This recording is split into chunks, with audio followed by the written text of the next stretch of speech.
조금 아까 우리가 부른 찬양 나 이제 주님의 새 생명 얻은 몸, 이 찬양도 제가 나온 신학대학 학장이셨던 이호운 학장님이 지으신 그런 찬양이에요. 이 찬양 나 이제 주님의 새 생명 얻은 몸, 이 찬양하고 그 다음에 부름받아 나서니 몸, 이 두 곡을 갖다가 이호운 학장님이 이 두 곡의 찬송가를 갖다가 지으셨어요. 근데 참 제가 나온 신학대학을 제가 자랑하려고 하는 게 아니라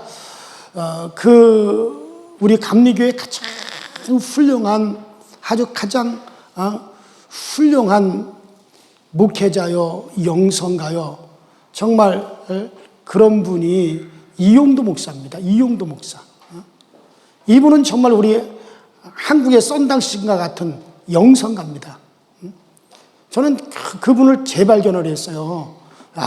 정말 이런 분이 우리 감리교회 목회자로 있었던 것이 자랑스러운. 그분이 정말 나이 40이 안 돼서 예수님의 생애만큼만 딱 살고 돌아가셨는데 그가 남긴 그 같은 영성은 대단합니다. 여러분들 기회가 있으면 한번 그런 책들을 한번 쭉 보시면 참 좋으리라 생각이 들어요.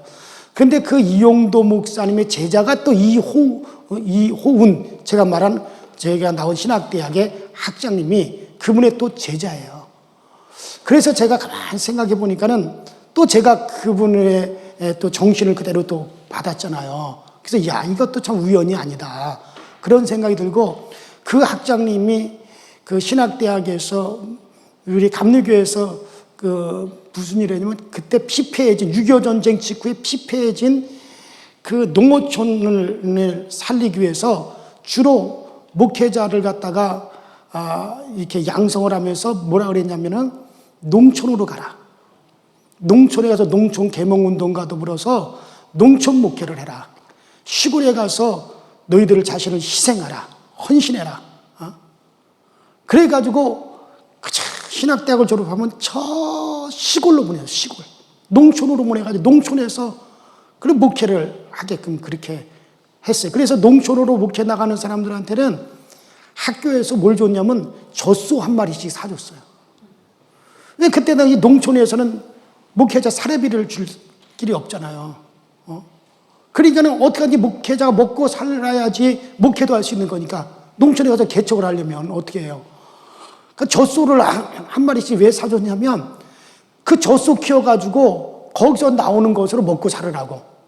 그 젖소를 받은 학생들은 그래도 괜찮았어요. 그렇지 못한 사람은 뭐냐면 염소 3마리씩 사줬단 말이에요. 성부, 성자, 성령 그런 식으로 해가지고 3개가 줬다고 5마리 사줘도 더 좋을 텐데 근데 그 염소 키워가지고 그래서 그것으로 먹고 살았어요, 목사들이. 그래서 시골 목회를 그렇게 해서 해가지고 우리나라 농촌을 살린 겁니다. 농촌 계몽운동을 한 거예요. 그 상록수의 저자, 그 누구의 저자, 여자, 그 감리교 저 유명한 저기 안산인가 있는 상록수 교회. 그 유명한 농촌 계몽운동한, 그냥 넘어갑시다. 그 상록수 저자 아주 유명한, 다 그 출신들이란 말이에요. 그래서 농어촌을 살리고 농촌 목회가 시작돼요. 저도 그거 정신을 그대로 이어받아가지고 저 농촌으로 갔잖아요. 경상도 저 청도로 가서 처음 목회를 시작을 하고 개척 목회를 시작을 했잖아요. 근데 그 정신이 있으니까는 이렇게 한 거예요. 근데 제가 나갈 때 그때부터 끊어졌어. 난 소 한 마리도 못 받았어요. 그냥 맨몸으로 뛰어들어서 농촌 목회를 시작을 했어요. 그래서 나 이제 주님의 생명, 정말 이 찬송은 그대로 그 이용훈 학장님의 신앙이 녹아져 있는 찬양이고 부름받아 나서님은 그게 다 농촌으로 학생들을 갖다가 4년 동안 공부시켜가지고 농촌으로 그 진짜 험한 지역으로 피폐해진 농촌으로 보내는 그 마음을 가지고 그때 학장님이 나 이제 부름받아 나서님은 그거를 지으신 거예요. 그래서 아골골자 깊은 게 농촌을 얘기하는 거예요. 그래서 아는 사람들은 다 알죠. 찬송가의 그 배경이 그렇게 됐다는 거. 그래서 지금 이렇게 생각해 보면 오늘 또 이렇게 우리 또 찬송을 또 그 학장님이 지은 찬송가를 또 부르길래 그런 생각이 났습니다. 그만큼 사실은 그때 당시 목회자들의 정신이 살아 있었거든요. 그래서 저는 진짜 감사해요. 제가 그 학교를 나온 것도 감사하고 그 정신을 이어받은 것도 감사하고 그런 것이 얼마나 감사한지 몰라요. 또 그 정신이 그대로 여러분들에게도 흘러들어가길 바랍니다. 또 그 정신이 오늘도 우리 성경 공부에도 그대로 녹아져 있는 줄로 믿습니다. 따라합시다. 십자가의 도. 자, 우리가 가장 많이 듣고 또 가장 많이 기독교에서 말하는 게 십자가죠. 십자가의 도. 자, 도라고 하는 말은 길도자를 쓰는 거니까는 십자가의 길이라고 하는 그런 말이죠. 자, 이 십자가의 도, 십자가의 길은 하나님의 지혜라는 거예요. 하나님의 지혜요, 하나님의 능력이라는 거예요. 그러니까 하나님의 지혜와 하나님의 능력이 어디서 나오느냐? 십자가의 도를 통해서 나온다는 거예요. 세상에서는 미련한 것이요. 세상 사람들이 볼 때는 이야 그게 뭐냐 하고 세상 사람들에게는 미련한 것이지만 예수를 믿는 우리에게는 하나님의 능력이 나타나는 비결이에요. 하나님의 지혜가 임하는 비결이 바로 이 십자가의 도인 줄로 믿습니다. 자, 그래서 이 십자가의 도, 십자가의 길, 십자가의 진리다라고 하는 그런 말이죠. 자, 그 십자가의 죽음이라고 하는 것은 여러분과 제가 상상할 수 있는 그런 것이 아닙니다. 자, 이 십자가의 도를 얘기하려면 예수 그리스도가 그 몸으로 십자가에 달리셨기 때문에 예수 그리스도의 몸, 또 사람의 몸에 대해서 여러분들에게 말씀을 또 제가 드려야 되는데, 여러분들, 우리 이 사람이라고 하는 말은 이 사람이라고 하는 말은 뭐냐면은 히브리어로 원문에는 아담이라는 말이에요. 따라합시다. 아담. 자, 아담이라는 말은 이리고 바로 이 사람이라고 하는 말이거든요. 그러면 이 아담이라고 하는 이 말, 사람이라는 말이 어디서 왔느냐? 이 사람이라고 하는 말은 아담인데 이 아담이라는 이 말은 따라합시다. 아담이라고 하는 이 아담의 이 원어, 그러니까 그 아담이라고 하는 그 원어에서 아담이 나왔어요. 근데 이 아담이라고 하는 말은 뭐냐면은 이게 바로 따라합시다. 땅. 바로 땅이라는 얘기예요. 자, 사람을 가르쳐 뭐라고 한다고요? 아담. 근데 아담이라고 하는 말의 어근이 뭐라고요? 아담이라고 하는 말은 뜻은 뭐라고요? 땅이라는 얘기예요. 그러니까 사실 인간은, 사람은 어디서부터 나왔다는 거예요? 흙이라는 얘기예요.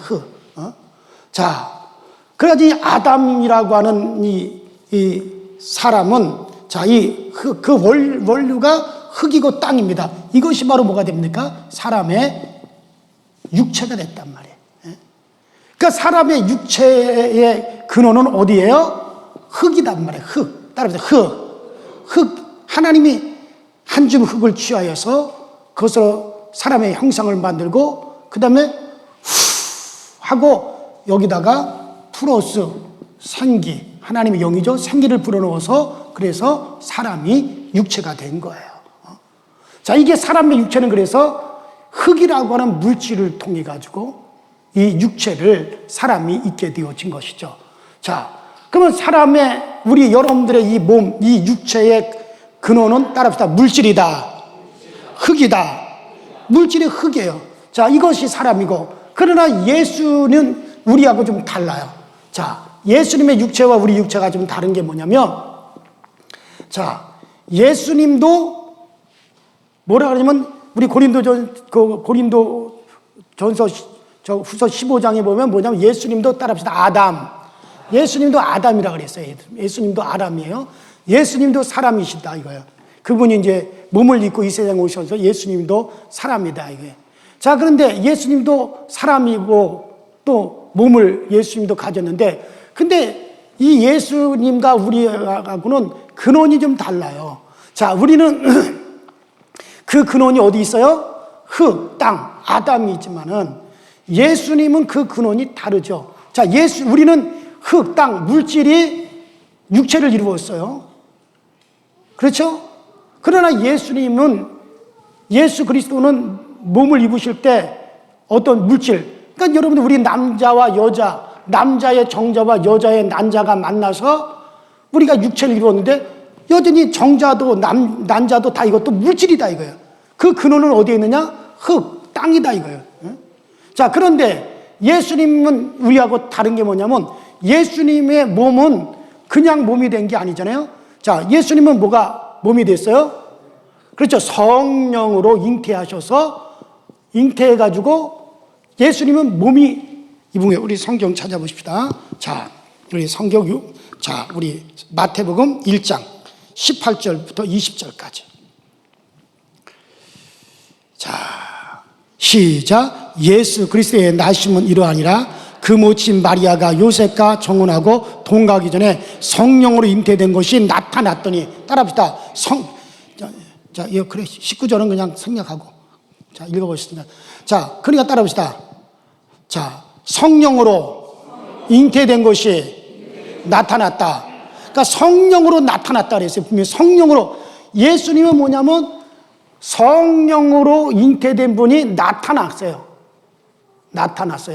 자, 성령으로 잉태된 분이 나타난 분이란 말이에요. 자, 그러니까 그 근원은 뭐냐면은 예수님의 근원은 성령으로 잉태됐다. 그러면 성령으로 잉태됐는데 뭐가 잉태된 거냐? 자, 오늘 뭐가 잉태됐어요? 예수님이 잉태된 성령으로, 그러니까 성령이 뭐를 가지고 잉태를 시켰어요? 자, 자, 성경 또 한번 우리가 보시겠는데, 자, 요한복음 6장 63절. 거기는 안 나왔구나.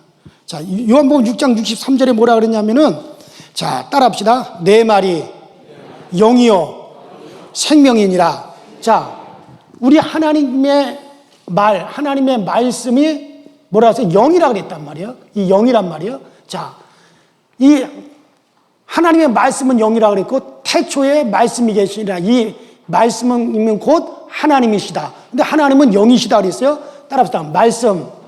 말씀은 곧 누구시다? 하나님이시다. 근데 이 말씀을 가리켜 뭐라고 그랬다고요? 영이시다. 영이다 그랬단 말이에요.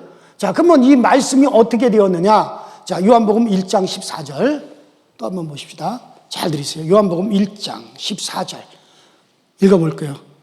시작. 말씀이 유신하여 우리 가운데 과심해 우리가 그 영광을 보니 아버지 독생자의 영광이요 은혜와 진리가 충만. 따라합시다. 말씀이 뭐가 되었어요? 육신. 그러니까 이 말씀이 육신이 되어 오셨다 이거예요. 그러니까 우리 인간들은 흙이 육체가 되었단 말이에요. 근원이 뭐냐? 우리 인간의 몸은 흙이 육체가 되었어요. 그러나 예수님은 흙이 몸이 된 게 아니에요. 뭐가? 말씀이라는 영이 무엇으로? 성령으로 잉태하여 나타나신 분이 누구십니까? 예수님의 몸이다 이거예요. 그러니까 예수님의 몸과 우리 인간의 육체는 똑같은 몸이에요. 똑같은 육체지만 근원이 달라요. 예수님의 육체의 근원은 뭡니까? 따라합시다. 영이시다. 그러니까 예수님의 육체는 뭐다가? 영이시단 말이에요. 그러나 우리의 육체의 근원은 뭐다? 물질, 흙이다 이거예요. 근원이 다르단 말이에요. 같은 몸이라도 예수님의 몸은 영이 몸으로 나타난 거고, 영이 성령으로 잉태되어서 몸으로 이분은 나타난 거고, 우리 인간은 흙, 땅, 물질이 육신이 되어 나타난 존재란 말이에요. 그러니까 인간의 육체와 그리스도의 몸이, 이게 여러분들 같은 육체요 같은 몸이라도 근원이 다른 거예요. 그러니까 예수님이 쉽게 말해서 뭐가? 영이 몸이 되었고, 우리는 쉽게 말해가지고 물질이 뭐가 됐어요? 육체가 된 거죠. 그러니까 달라요. 같아 다르다. 같다. 이거를 여러분 먼저 명심을 아주 입력을 꼭 시키세요. 그래서 자, 예수는 말씀이 육신이 되어 오신 분이에요. 그래서 예수 그리스도. 그래서 우리하고 벌써 다르다 이거예요. 그래서 인간은 하나님이 물질로 인간을 지으신 거죠. 그리고 거기 코에다 생기를 불어넣으셔서 이제 사람이 되게 한 거예요. 그러니까 저 말라기서 3장 15절인가 거기에 보면은 말라기서 3장에도 하나님이 영이 유효하실지라도 왜 하나만 창조하셨느냐? 곧 경건한 자손을 얻기 위하여 하나만 지으셨느니라. 그렇게 말씀해요. 그래서 예수님도 아담이고 인간도 아담인데, 그런데 예수님, 우리 인간을 가리켜서 뭐라고 하느냐 따라합시다. 첫째 아담. 이건 첫째 아담이라 그래요. 자, 그렇다면 예수님은 무슨 아담? 둘째 아담이라고도 하고 따라합시다. 마지막 아담. 마지막 아담이라고도 합니다. 그래가지고 우리 인간들은 온 인류 전체가 다 첫째 아담이에요. 다 이 아담에 속합니다. 그런가 하면 예수님만은 뭡니까? 둘째 아담이세요. 마지막 아담이다. 그러니까 이 세상에 아담은 몇이 있는 거예요? 둘이요, 둘. 우리 인간들 전체가 뭐예요? 첫째 아담이고, 그 다음에 예수님은 몇째 아담? 둘째 아담이요, 마지막 아담이라고 성경은 분명히 그렇게 이제 고린도전서 15장 45절에 그렇게 말씀하신다. 따라합니다. 예수는 마지막 아담이요, 우리는 첫째 아담이다. 자, 그래서 성경은 분명히 그렇게 정확하게 우리에게 이제 아담은 그래서 둘이요, 딱. 하나님이 이제 눈으로 볼 때는 두 아담이 이제 존재를 하는 거죠. 자, 그렇기 때문에 자, 우리 인간의 몸, 영혼이 있고, 우리도 영혼이 있고, 우리의 육체가 있어요. 자, 예수님께서도 마찬가지죠. 예수님께서도 몸이 있고 영혼이 있으시다 이거예요. 그 몸이 있고, 자, 그러면 우리 인간의 육체는, 자, 우리의 영혼, 우리는 영혼이 있고 육체가 있고, 예수님도 영혼이 있고 그의 몸, 육체가 있는데, 우리의 이 예수님의 몸은 따라합시다. 영의 몸. 영이 몸이 되셨고, 우리는 물질이 우리 몸, 육체가 되었어요. 자, 그러면은 우리가 죽게 된 것은 뭐가 죽게 됐냐면 죄로 말미암아. 자, 우리 한번 성경 찾자. 로마서 6장 22절. 로마서 6장 22절. 자, 로마서 6장 22절. 준비 안 됐어요? 그럼 내가 읽어야지 뭐. 준비 안 됐어? 정말 안 됐어? 진짜 안 됐구나. 그 누가 로마서 6장 22절 찾아서 크게 한번. 로마서 아닌데 이게? 자, 로마서 6장 22절이야 거기가? 내가 말한 로마서하고 거기서 말한 로마서하고 좀 어째 다르냐? 요새 눈이 침침해가지고 성경도 잘 못 찾아. 로마서 6장 22절이 아니라 23절인데 내가 22절이라고 그랬구나. 22절, 23절 같이 이 양에 찾아놓으니까 같이 읽읍시다. 22절, 23절 가능하면 두 개 다 보여줘요. 시작. 그러나 이제 너희가 죄로부터 해방하고 하나님께 종이 되어 거룩함에 이르는 열매를 맺었으니 그 마지막은 영생이라. 23절. 죄의 싹은 사망이요 하나님의 은사는 그리스도 예수 우리 주 안에 있는 영생이니라. 자, 따라합시다. 죄의 싹은 사망이요. 그러니까 인간이 죄를 지었단 말이에요. 죄를 지어서 죄의 싹은 뭐냐? 자, 죄의 싹은 사망이에요. 근데 이 사망이라고 하는 것이, 육체는 어차피 한번 죽는 것은 정한 이치예요. 육체의 사망이 아니라 따라합시다. 영의 사망. 영의 사망이란 말이에요. 이게 하나님을 거역한 것은 여러분들 영이 죽게 된 거예요. 내 영이 저주받는 거예요. 영원히 존재할 내 영이 저주받으니까는, 영원히 존재는 하는데 어디서 존재하느냐? 저주받는 곳에서 존재한단 말이에요. 그 저주받는 곳이 어디예요? 지옥이잖아요. 그래서 죄는 바로 우리의 영의 문제란 말이에요. 자, 그러면 하나님께서는 아담으로 아담을 대신하는 겁니다. 자, 율법의 정신이 뭐예요? 이는 이로, 눈은 눈으로. 율법은 뭐냐면요, 네가 내 이빨을 갖다가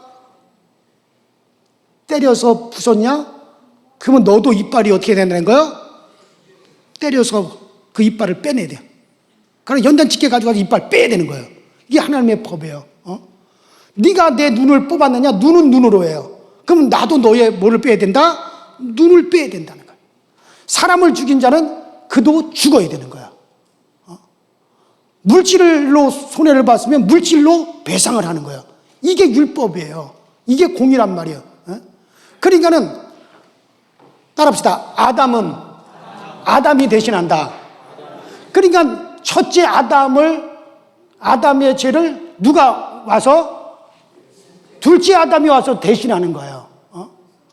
그러니까 여기서 뭐냐면은 영혼이 저주를 받아서 영혼이 우리가 죽게 되었으니까는 이 영혼의 이 죄를 갖다가 이거를 씻기 위해서는 어떻게 됩니까? 영이 죽어야 된단 말이에요. 영으로 대신해야 되니까. 물 때는 물수건으로 닦아야 지워져요. 기름 때는 기름걸레로 닦아야지. 기름때를 갖다 물수건으로 닦아보시오. 더 번지지. 그러니까 영혼이 죽게 된 것은 영혼으로서 이것을 값을 지불해야 된단 말이에요. 무슨 말이 이해가 되세요? 자, 죄값을 지불해야 되는데 죄의 싹은 뭐예요? 사망이라 그랬죠. 그러니까 죄의 싹을 지불할 때는 사망으로 지불을 해야 돼요. 생명이 죽게 된 것은 다른 생명으로 그 값을 지불해야만이 그 생명이 산단 말이에요. 자, 그러면 이거 죄값을 지불해야 되는데 여러분들 영혼의 죄를 지불하기 위해서는 영혼이 영의 죄란 말이에요. 우리 영이 죽어야 되는데 그러면 영의 죄의 싹은 사망이에요. 사망은 사망으로 해야 돼요. 생명을 내놔야 돼요. 생명을 내놔야 되는데 그러면 무슨 생명을 내놔야 돼요? 영의 생명을 내놔야죠. 그래야 안 그래요? 육신의 죄를 육체를 깨끗이 하기 위해서는 육체의 피로서 가능합니다. 왜냐하면은 피에는 생명이 있다 그랬어요. 자, 피가 죄를 산다 그랬어요. 자, 우리 성경도 한번 보십시다. 레위기 17장 11절. 레위기 17장 11절 시작. 육체의 생명은 피에 있습니다. 내가 이 피를 너에게 주어 단에 뿌려 너희 생명을 위하여 속하게 하였나니 생명이 피에 있으므로 피가 죄를 속하니라. 자, 육체의 생명은 피에 있습니다. 그러므로 피가 죄를 속하느니라. 왜냐하면 죄값은 사망인데 그 사망은 죽음이죠. 그러니까는 생명을 내놓아야 된단 말이야. 따라합시다. 죄값은 생명을 내놔야 된다. 그러니까 생명을 내놓아야만이 그 죄값을 치르게 된단 말이에요. 근데 피에는 뭐가 있다 그랬어요? 생명이 있다. 그러므로 말하면 짐승들이 피를 흘려 죽었어요. 그것은 왜냐하면 그 생명을 내놓는 것 말이에요. 따라합시다. 피에는 생명이 있다. 그 피로서 죄의 문제를 해결한단 말이에요. 그러니까 구약시대 때 우리 육체를 정결케 하기 위해서 우리 육신으로 지은 죄를, 우리 육체의 죄를 해결하기 위해서 뭐냐면 육체의 생명을 내놔야 돼요. 그 육체의 생명을 내놓는 길이 뭐냐? 피에는 생명이 있으므로 피를 내놓는 거예요. 그러나 그 피는 무슨 피예요? 육체의 피니까는 육체만을 깨끗하게 하고 육체의 예법만 되느니라고 히브리서에서도 그렇게 말씀하고 있단 말이에요. 그러니까 열심히 구약시대 때 양 잡고 소 잡아서 피를 흘려가지고 그 피로서 여기에 생명이 있습니다. 죄값은 생명으로 지불해야 되니까는, 죄값은 사망이기 때문에 생명으로 지불해야 되니까 피를 흘려가지고 피로서 제사를 드려서 하나님께 피를 보여드렸다 이거예요. 그러나 그렇게 아무리 피를 보여줘봤자 그 피는 무슨 피입니까? 육체의 피니까 육체의 죄만 해결을 했단 말이에요. 육체의 저주만 해결을 했단 말이에요. 육체만 깨끗하게 했단 말이에요. 근데 정작 문제가 되는 것은 이 육체가 문제가 아니라 이 육체는 어차피 아무리 정결하게 되고 여러분들 이 육체는 아무리 우리가 깨끗하게 해봤자 이 육체는 어차피 한 번 죽는 것은 정한 이치란 말이에요. 그러니까 중요한 것은 뭐가 중요한 거예요? 영혼이 중요하단 말이야. 그러면 이 영혼의 저주, 영혼의 죽음, 이 영혼의 사망은 어떻게 이걸 해결할 것이냐. 육체만 여러분들 깨끗하게 하고 육체만 정결케 하기 위해서는 구약에 있는 양 잡고 소 잡아서 정말 짐승의 피를 내놓고 그래도 육체는 정결하게 되고 육체의 죄, 육체의 저주는 사여졌어요. 왜냐면 육체를 정결하고 육체의 죄를 해결하는 데는 육체의 피만 있으면 됩니다. 육의 피만 있으면 됩니다. 피에는 생명이 있으니까 육의 생명만 내놓으면 되는 거란 말이에요. 그런데 문제는 뭐냐면 우리 영혼이 죽게 된 이 영혼의 영원한 이 영혼을 살리기 위해서는 그러면은 영혼의 생명을 내놔야 된단 말이에요. 영의 생명. 한마디로 영의 피가 필요하단 말이에요. 그 영의 피를 흘려줄 자가 이 땅에 누가 있어요? 예? 있어요, 없어요? 없죠. 없는데, 그런데 보세요. 예수님은, 둘째 아담, 마지막 아담이신 예수님은 그 몸, 그 육체가 우리하고 다르다 그랬죠? 자, 예수님은 뭐가 잉태한 거예요? 영이신 말씀이 무엇으로? 성령으로 잉태하여 나타나신 분이 누구시다? 예수 그리스도의 몸이시단 말이에요. 그러니까 예수님의 몸은 우리의 어디에 해당될까요? 네? 그렇죠. 예수님의 이 몸은 우리의 어디에 해당된다? 우리의 영혼에 해당된다. 이거. 왜냐면 예수님은 그 몸 자체가 뭐가 몸이 되었어요? 영이 몸으로 나타나신 분이에요. 따라서 예수는 영이 몸이 되셨다. 우리 인간은 물질이 물질이 뭐가 되었고 육체가 되었고, 그렇기 때문에 예수 그리스도의 몸, 예수님의 몸과 우리의 영혼과 대등하다, 그런 얘기예요. 무슨 말이 이해가 되세요? 자, 그러니까는 예수 그리스도께서 우리를 대속하기 위해서 예수님께서 육체를 입고 오셨어요. 근데 그의 육체는 바로 뭐냐면 영의 몸이에요. 그리고 예수님의 몸에서 흘리신 피는 이건 무슨 피예요? 그렇죠. 따라서 영의 피. 자, 제가 조금 아까 그랬잖아요. 기름 때는 기름걸레로 닦아야 되고 물 때는 물걸레로 닦아야 돼요.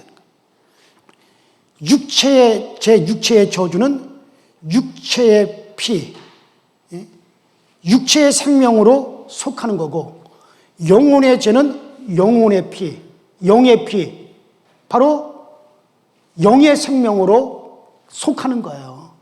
그런데 인류는 다 모든 인류가 짐승이든지 사람이든지 할 것들이 다 피를 흘려봤자 이 피는 무슨 피? 육체의 피입니다. 아무리 돌을 많이 닦은 석가모니도, 아무리 공부를 많이 한 소크라테도, 아무리 인격이 훌륭한 맹자 공자도 다 뭡니까? 육체, 흙의 물질의 몸밖에 없어요. 이들은 사람의 영혼을 위해서 무엇도 할 수가 없단 말이에요. 오직 누구만이? 예수 그리스도만이, 이분만이 뭐냐면은 영이, 말씀이신 영이 성령으로 잉태되어서 육체로 몸으로 오셨기 때문에 예수 그리스도의 몸만이 영의 몸이에요. 영이 육신이 되신 거예요. 그러면 예수 그리스도께서 흘리신 피는 무슨 피냐? 영의 피로서 우리의 육체를 문제를 해결하고 우리의 육체를 정결케 하는 것뿐만 아니라, 따라합시다. 내 영혼을 깨끗하게 하신다. 그래서 예수의 피로서 우리의 영혼이 제사함을 받아서 내 영혼이 어떻게 되는 겁니까? 내 영혼이 제사함을 받아 깨끗하고 우리 영혼이 생명을 얻어서 내 영이 살게 되어지는 거예요. 그래서 오직 하나님이 이 세상을 보실 때 이 세상을 불쌍히 여기신 것은 이 세상에 먹을 것이 없어서 불쌍히 여기신 것도 아니고 이 세상 사람들이 행복하지 못해서 불쌍히 여긴 것도 아니에요. 하나님이 세상을 불쌍히 여기고 이 세상을 하나님께서 불쌍히 여기신 것은 무엇 때문에? 인간에게는 영의 죄를 갖다가 이 영의 사망을 해결할 존재가 없다 이 말이에요. 인간에게서는 아무도 없단 말이에요. 그래서 하나님께서 이 세상을 사랑하셔서 그래서 누구를 보내주셨어? 그렇죠. 그러니까 요한복음 3장 16절 시작. 하나님이 세상을 이처럼 사랑하사 독생자를 주셨으니 저를 믿는 자마다 멸망하지 않고 영생을 얻게 하려 하심이라. 그래서 하나님이 세상을 사랑하시고 이 세상을 불쌍히 여기서 사랑한 것은 뭐 먹을 것이 없어서가 또 아니고, 기쁨이 없어서도 아니고, 즐거움이 없어서도 아니고, 하나님께서 이 세상을 불쌍히 여기시고 사랑하신 것은 이 세상에 수많은 인간들이 영이 다 지옥으로 저주받아 죄값으로 멸망의 길로 가야 되는데 이거를 건져줄 자가 없다 이거예요. 하나님은 공의의 하나님이라서 반드시 하나님께서는 죄의 싹은 사망이다 말씀하셨으면 반드시 사망이 와야 돼, 인간에게. 그러면 그것을 해결하기 위해서는 어떻게 했냐? 값을 지불해야 된다 이게. 죄값을 지불해야 되고 그 대가를 받아야 된다 이게. 그런데 그것을 어떻게 받느냐? 바로 아담의 죄는 아담이 와서 해결을 하는 거예요. 그 아담이 누구시냐? 바로 예수 그리스도세요. 예수 그리스도는 여러분들 우리 인류와 다릅니다. 여러분들 예수님은 뭐 우리 인류 중에서 정말 특별한 존재가 아니에요. 그는 인류하고 관계가 없어요, 사실은. 왜 관계가 없습니까? 모든 인간들은 다 아담의 혈통을 통해서 다 나왔지만 예수님은 이 혈통을 통해서 나온 게 아니란 말이에요. 남자의 정자가 사람이 된 것이 아니란 말이에요. 예수님은 그것과 상관없이 뭐가? 말씀이 무엇으로? 하나님이, 말씀은 그것도 하나님이라고 하니까 하나님이 성령으로 잉태되어서 나오신 분이 바로 예수예요. 그러니까 예수님은 근본이 누구예요? 영이신 하나님이란 말이야. 태초에 말씀이 계시니라. 이 말씀은 곧 하나님이시니라. 그런데 그 말씀은 그 말씀이 뭐가 되어서 육신이 되어 우리 가운데 오셨으며 우리가 그를 보니 아버지 하나님의 영광이다 그랬단 말이에요. 그러므로 여러분들 예수 그리스도는 우리 사실 인류와 다른 겁니다. 그래서 예수님은 우리와 똑같은 사람으로 오셨지만은 아담이시지만은 그 인류 전체는 첫째 아담이고 예수님만이 마지막 아담, 둘째 아담이 되어지는 거예요. 그 예수가 오셔서 십자가에서 자기의 몸을 찢고 그가 피를 흘려서 우리 죄값을 위해서 자기의 육체, 자기 몸을 찢고 피를 흘려서 자기 몸이 저주를 받고 자기의 몸이 죽으셨단 말이에요. 그러니까 예수 그리스도의 몸이 고난당한 것은 마치 우리의 영이 고난당하는 것 같죠. 예수님께서 죄값으로 말미암아 그의 몸이 찢겨지고 죄값으로 말미암아 그가 고난당하고 예수님이 죄값으로 그의 몸이 찔리고 아픔을 당하고 저주를 당하신 것은 내 영이 죄값으로 정말 고난을 당하고 내 영이 죄값으로 저주를 당하는 것과 똑같단 말이에요. 그러니까 예수님의 몸은 우리 어디에 해당된다? 우리의 영에 해당돼서 그분이 영이신 그분이 몸으로 육신으로 오셔서 그 육체로 우리의 영혼의 모든 저주와 죄악을 그분이 담당하셨단 말이에요. 믿습니까? 이게 십자가의 토예요. 예수 그리스도의 몸은 우리 인간의 몸과 달라요. 그는 근본 하나님이에요. 하나님이 나타나.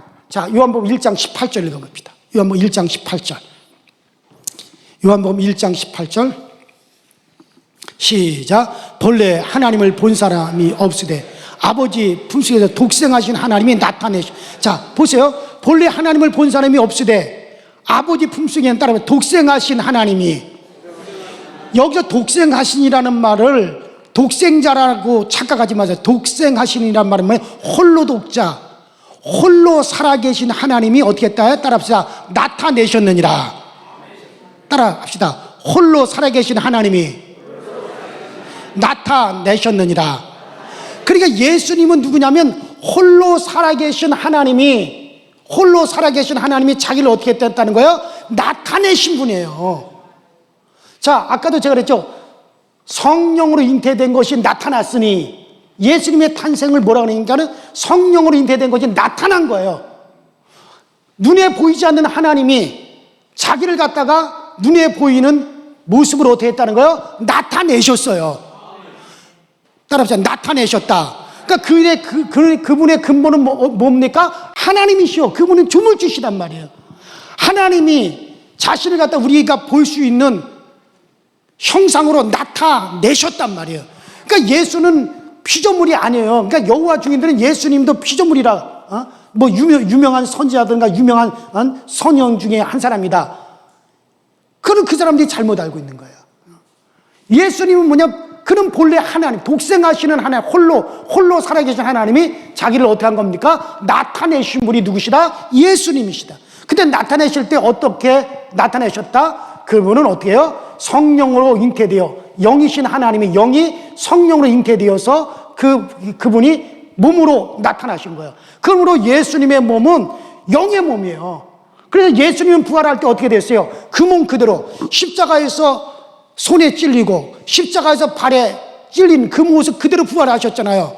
예수님 부활의 몸은 어떤 몸입니까? 창자국이 그대로 있었어요. 그래서 도마에게 내 옆구리 창자국에 네 손가락을 넣어봐라. 내 손가락의 못자국에 네 손을 대어봐라. 주님은 부활하셔서도 그 몸 그대로 부활하신 거예요. 또 요한계시록에 보면은 갓 죽임을 당한 어린 양의 모습이 하늘에서 어떤 모습을 가지고 계시냐 그랬어요? 갓 죽임을 당한 고난당한 십자가의 그 모든 흔적을 그대로 지금도 지니고 계시다 이거예요. 그래서 예수님은 그 몸 그대로 부활하셔서 그저 호련히 육체를 갖다 벗은 것으로 그대로 부활하신 거고, 여러분과 저는 어떻게 돼요? 우리는 다시 따라합시다. 영의 몸으로 변화된다. 우리는 이 육신 이거는 그냥 없어져. 이건 나가 자빠져서 결국 흙으로 돌아갈 거고, 이 몸 말고 우리는 우리의 영의 모습 그대로 따라합시다. 신령한 몸을 입으리라. 여러분과 저는 앞으로 신령한 몸을 우리는 앞으로 입어야 되는 거고, 예수님은 그 몸 그대로 부활하죠. 왜? 이 몸은 절대 썩을 수도 없고 죽을 수도 없어요. 왜냐? 이 몸 자체가 뭐기 때문에? 영의 몸이기 때문에. 그래서 예수 그리스도의 몸과 우리가 달라요. 그래서 예수님은 그 몸으로 우리의 죄를 대신 담당할 수 있는 유일하신 분이 누구냐? 예수를. 그래서 오직 구원자는 누구 한 분밖에 없다? 예수. 오직 예수라 해야 돼요. 다른 것은 아무런 효용이 없습니다. 소용이 없습니다. 오직 예수 그리스도가 아니고서는 인류의 영의 문제를 해결할 분이 없기 때문에, 그래서 하나님이 영이신 하나님이 성령으로 육신을 입고 오신 거예요. 이게 이 믿음이 따라합시다. 십자가의 배우. 십자가에도 이게 십자가예요. 이는 곧 그분에게 자기의 몸으로 자기의 피로서 우리를 대신하셨다 이거예요. 이것을 여러분들이 인정하고 그분이 값주고 나를 사셨다라고 따라합시다. 값주고 나를 사셨다. 무슨 값으로? 영의 몸을 내어줬단 말이에요. 이 영의 몸으로 피를 흘리셨단 말이에요. 이 몸으로 우리가 받아야 될 고난을 대신 담당하기에 채찍에 맞으시고, 이 몸으로 저주를 친히 담당하셨단 말이에요. 고난을 담당하셨단 말이에요. 그래서 여러분들 이것을 우리가 인정하고, 정말 우리는 그분이 나를 갖다 그 몸으로 그 피로써 정말 대신하여 나를 사셨다. 그러므로 이제는 나는 누구의 것이 되었다? 예수의 것이 되었다. 이것을 입으로 신하고 고백하라. 이게 바로 뭡니까? 십자가의 도입니다. 십자가의 복음이에요. 자, 마귀는 그럽니다. 믿지 마라. 야, 2000년 전 저 유대 땅 나사렛이라는 동네에서 태어난 그 유대 청년하고 너하고 무슨 상관이 있느냐? 아무런 2000년 전에 저 유대 땅에서 태어난 예수라고 하는 청년 그의 죽음과 너하고는 아무런 상관도 없다. 마귀는 믿지 마라. 그래서 세상 사람들은 아니 2000년 전에 유대 땅 나사렛이라는 동네에서 태어난 청년의 죽음하고 무슨 거냐, 그걸 갖다가 믿고 그걸 갖다가 의지하는 거, 아이고 그런 미련하고 답답한 놈들이 어디 있느냐. 그 세상에서 볼 때는 어떻게 된다는 거, 이것이 미련한 것이라는 거예요. 십자가의 도가. 그래 구원을 받을 우리들에게는 뭡니까? 하나님의 능력이요 하나님의 지혜다 이거예요.